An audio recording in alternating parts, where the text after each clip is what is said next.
దగా చేసి మోసం చేసింది. మళ్ళీ ఈ ఎన్నికల్లో వాళ్ళే గనక గెలిస్తే ఇంకా అమలు చేయకుండా ఏం కాదు, వాగ్దానాలు లేవు ఏవి లేవని అన్ని కింద బండబెడతారు. కాబట్టి దయచేసి నేను మీతో కోరేది, ఈ ఎన్నికల్లో మీరు కాంగ్రెస్ పార్టీకి బుద్ధి చెప్పాలి. మీ తరఫున ఉన్నటువంటి బీఆర్ఎస్ని గెలిపించాలని కోరుతా ఉన్నా.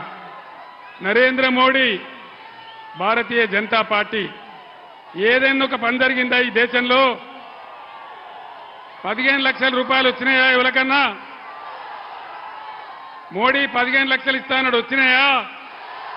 వచ్చినాయా? మరి ఏమొచ్చినట్టు మోడీ కాలంలో? బేటీ పడావో బేటీ బచావో, అమృత్ కాల్, మనుకాల్, మశానం కాల్ అన్ని నినాదాలే తప్ప ఏ ఒక్క కూడా పని జరగలే. అందుకే నేను మిమ్మల్ని కోరుతా ఉన్నా, ఇవాళ నరేంద్ర మోడీ మన గోదావరి నదిని ఎత్తుకొని పోతా అంటా ఉన్నాడు. ముఖ్యమంత్రి ఏమో నోరు ముడేసుకొని కూర్చున్నాడు. ఇదివరకే కృష్ణా నదిని కేఆర్ఎంబీకి అప్పచెప్పినారు. అదేవిధంగా ఇవాళ అన్ని కూడా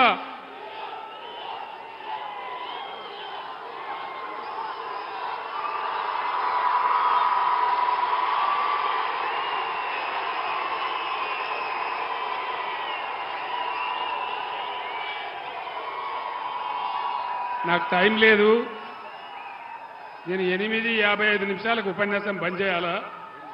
ఈసీ నా మీద నిషేధం పెట్టింది. మీరు ఒక 10 నిమిషాలు దయచేసి నినాదం ఆపాల. ఇవాళ నరేంద్ర మోడీ మన గోదావరిని ఎత్తుకపోతా అంటున్నాడు. ముఖ్యమంత్రి ఏమో నోరు కూడా తెరుస్తలేడు. ఇదివరకే కృష్ణానదిని ఉంచబోయి కేఆర్ఎంబీకి అప్పచెప్పినారు. ఇవాళ